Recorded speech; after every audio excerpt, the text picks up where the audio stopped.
Well,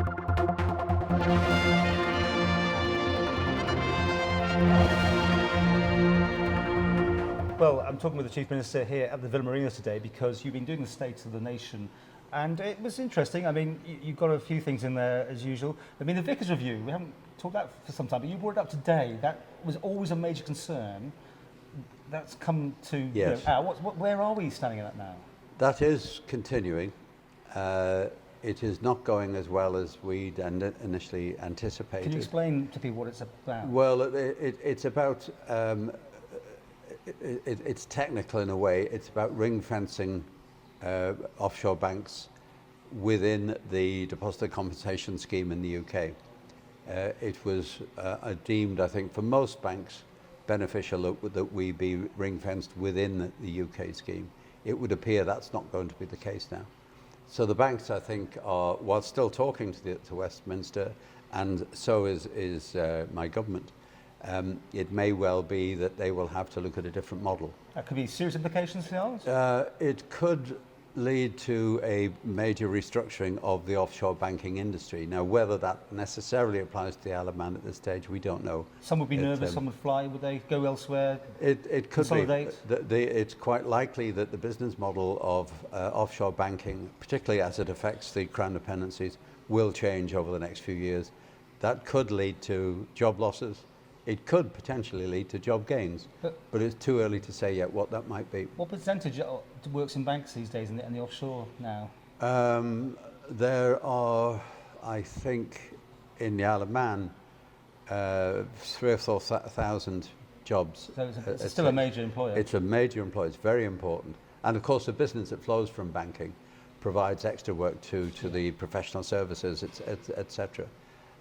So we would be very, very concerned if we didn't get what we needed out of it. But those talks, I'm not being doom and gloom at this stage. Those talks are still continuing. But there's a UK election, you brought that up. Obviously, clearly things all grind down to a halt, aren't they now? Because no one knows who's going to be in power. So no one really wants to make any decisions. Is this what you're finding? Yes, and the House of Commons goes into purdah towards the end of March. And purdah really is where the whole of government closes down. Nothing happens after that. So you've got a period until May where really very, very little is happening politically. You'll have the election at the beginning of May. The potential outcome of that election result is incredibly confusing at the moment. It's unlikely you're going to get one party with an outright majority, so there will be either a series of coalition potentials or indeed smaller parties supporting a minority government. But you're going to these meetings, is it worth doing it? It's absolutely vital. I've just come back from London now. I've just had a few days in London talking to politicians, talking to the business community, talking to bankers to try and gauge their feeling as what the outcome might be. Okay. Melbourne is another thing you brought up. There's this big, bringing together of all these nations. Yes. And you were flagging that might also be a problem for the Isle of Man. It's not Melbourne, it's Brisbane actually is the problem. The G20 meet in Brisbane in, I think, 2 to 3 weeks. And one of the issues which is on the agenda is an attempt, I think, for a collective response to public registers of beneficial ownership. Which is big important for the Isle of Man. It is very important. We've just continued or completed our consultation with the business community. That largely favours the status quo, which we do as well. But there may well be situations developing at the moment, and we've had meetings on this week with Westminster, where our position may have to change. But a lot is going to depend on what goes on in Brisbane, what goes on in the G20. Mr. Cameron in particular, personally, is the main driver behind this in the UK. Even George Osborne is not as committed to it, but it's very much a Cameron issue. He will be raising it in Brisbane. And frankly, at the moment, we have to wait and see just what the outcome might be. Does he see that as an election sort of winner for him? Or yes. Which is problematic in itself then. So he's going to make more noise than he might have We have now apparently developed a British brand, according to Mr. Cameron.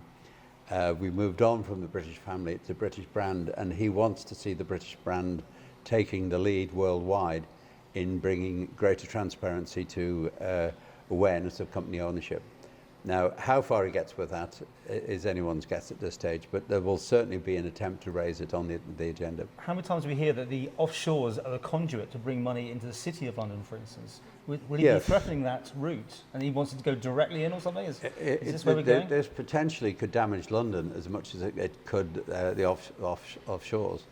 A public register of beneficial ownership of companies registered with the City of London, particularly when they are in a situation where they already are way behind, they're 10 years behind the Isle of Man in regulating company service providers, trust service providers. They have a long way to go to catch up with the Isle of Man.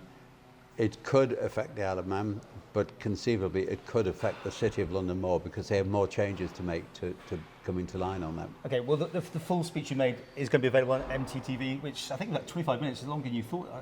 We were planning on about 10, I understand, but obviously you had lots to say. So have a look at that because there's so much to take in. But confident for this year? You've got the budget coming up. You're saying you're ahead of where you should be? I think people will find the budget moving in the right direction, at least. A huge amount of work has gone in behind the scenes. And I know people have been concerned about the charges we've brought in, some of the changes we've brought in, and it does look as if it's been piecemeal at times. But I hope next month when the budget comes along, people will finally be able to see what we've been able to try to achieve. It's not been a perfect approach, I fully accept that. But if we can get to the point next month where we've actually got our revenue account back in balance, that's a massive achievement for the Isle of Man. When you think it's only a few years ago, we lost £200 million, a third of our income. And in that time, with all the changes we brought in, we now have got it back in balance again. That gives us a chance then to start planning effectively for the future.